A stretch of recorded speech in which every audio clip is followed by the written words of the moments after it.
Welcome back mga master. May tuturo ko sa inyo mga master kung kasi may nagtanong kung ilang watts ang kayang buhatin ng power station natin. Mga master, ganito lang po 'yun. 50 ampere po yung power station natin. Kung 50 ampere po siya.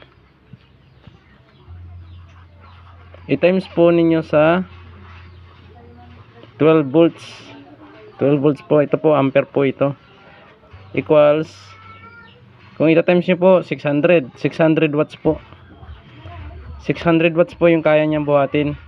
TV, pwera lang po sa rice cooker kasi 1000 watts po yun. Dapat taasan po, mga 100 ampere dapat po pag mga rice cooker.